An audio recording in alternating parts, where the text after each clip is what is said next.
יש מי שהפכו את המילה שלום למילת גנאי, ויש מי שעבורם השייכים למחנה השלום הם אנשים הזויים, נאיבים ולא פטריוטים. ואני תוהה, האם מי שלא נכנע ולא מפסיק לחפש את השלום הוא זה שאינו פטריוט? זה שאינו אוהב את המקום הזה? את המדינה הזאת?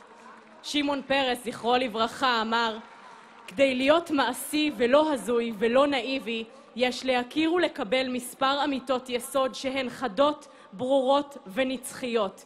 אין לישראל ביטחון קבע ללא שלום. אין לישראל כלכלה יציבה ומשגשגת ללא שלום. אני מזמינה לבמה את נציגות תנועת נשים עושות שלום, נורית חג'אג', מנאר אבו דחל ג'ועבת, ליאור ההדר ודוקטור מרילין סמג'ה. ערב טוב. אנחנו נציגות נשים עושות שלום, תנועת שטח של עשרות אלפי נשים מהימין, מהשמאל ומהמרכז, יהודיות וערביות, מכל רחבי הארץ הפועלות יום יום למען השלום. אני נורית חג'אג', פעילת שלום, מזרחית, פמיניסטית ואחות שכולה. החיים שלי כמו שלכם, שזורים באימת מלחמות, מבצעים ואלימות, ורק אתמול קיבלנו שוב תזכורת למציאות הבלתי נסבלת בדרום. הצטרפתי לנשים עושות שלום כדי לשנות את העלילה בסיפור של המדינה שלנו ויושביה. כולנו רוצות ורוצים עתיד טוב יותר, אבל רק מעטות ומעטים אמיצים מספיק בשביל לפעול ולהאמין ביכולת לשנות. המציאות בה אנו חיות אינה גזרת גורל. השבוע ציינו 25 שנים להסכם השלום עם ירדן, בו אמר יצחק רבין זכרו לברכה, שלום בין מדינות הוא שלום בין אנשים. אנחנו הנשים והאנשים האלה. אנחנו נשים עושות שלום מחויבות לקחת אחריות. אנחנו כאן לייצר תקווה. אנחנו כאן להבטיח עתיד של שלום וביטחון.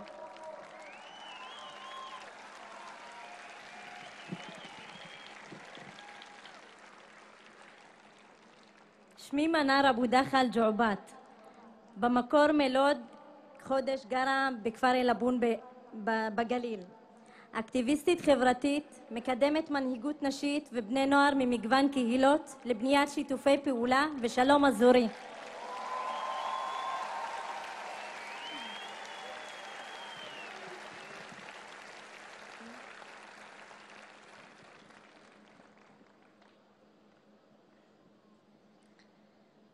אני מדור הילדים שהתעוררו וראו בטלוויזיה את רצח ראש הממשלה יצחק רבין ז"ל. כאבתי ולא האמנתי. זה היה הכי רע שאפשר, וזה מלווה אותי עד היום. באותו יום נשבעתי לעצמי, אעשה כל שיכולתי להביא שלום ולתת לשמש לעלות ולנצח את החושך.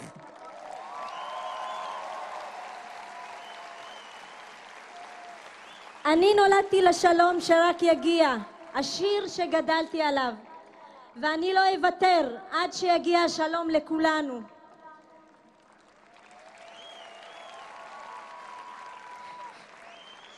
שלום, סלאם, היא מילה שכולנו אומרים ואומרות לפחות פעם ביום. אז בואו נחיה אותה ביחד, בבית שלנו, עם השכנים שלנו. כולנו, יחד, ערבים ויהודים, חילונים ודתיים, למען ביטחון אישי ושוויון. כאן זה הבית של כולנו ביחד, ואנחנו לא נוותר עליו.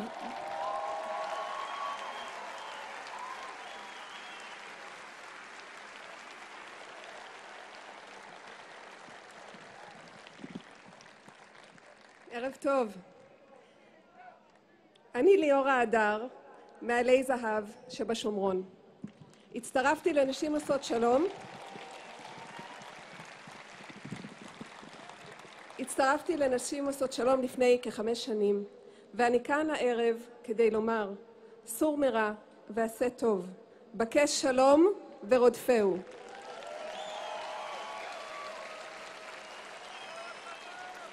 אני כאן הערב כי אני חושבת שהרצון לקדם שלום אינו נחלתו של השמאל בלבד, אלא של כל חלקי החברה הישראלית.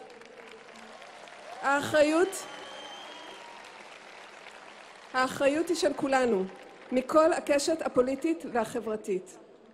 אנחנו כאן על מנת להדגיש את ההתנגדות שלנו לאלימות ולרצח, ואת התמיכה הנחרצת שלנו בדיאלוג ובחתירה לביטחון ולשלום.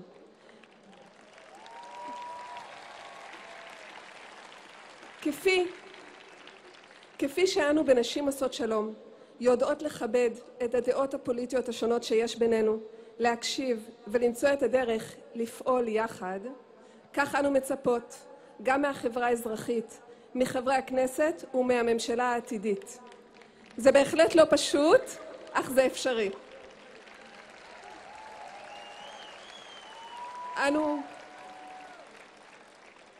אנו קוראות לממשלה שתקום, בעזרת השם, בקרוב, להוביל שיח מקרב ומכבד, להפסיק את השיח המפלג והמשסע שקורע אותנו מבפנים.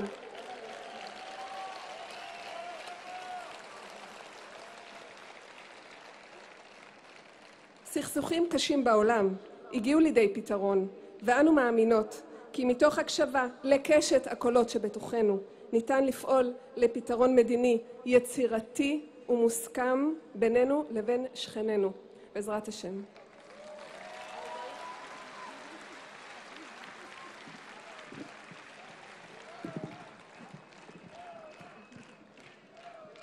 אני מרילין סמג'ה, ממקימות נשים עושות שלום. באנו לומר, איפה אנחנו נשים יקרות, כאשר אנחנו יודעות שאנחנו 51% מהחברה? איפה אנחנו במפלגות, בכנסת, בממשלה?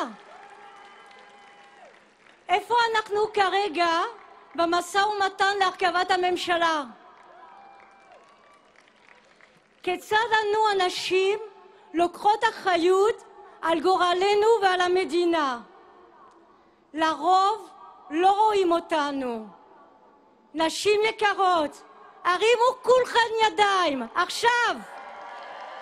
יותר גבוה! שיראו אתכם! צלמים! שימו פוקוס על הנשים עכשיו! על כולן הן מייצגות את המדינה. אנו, נשים עושות שלום, פונות לכל הנשים המצביעות כמונו בתנועה, גם ימין, גם מרכז וגם שמאל, יהודיות וערביות. בואו לא נוותר על מקומנו במדינה ובפוליטיקה.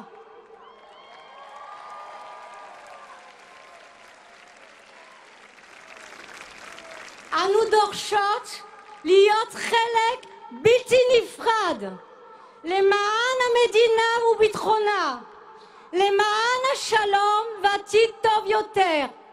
כן, זה אפשרי.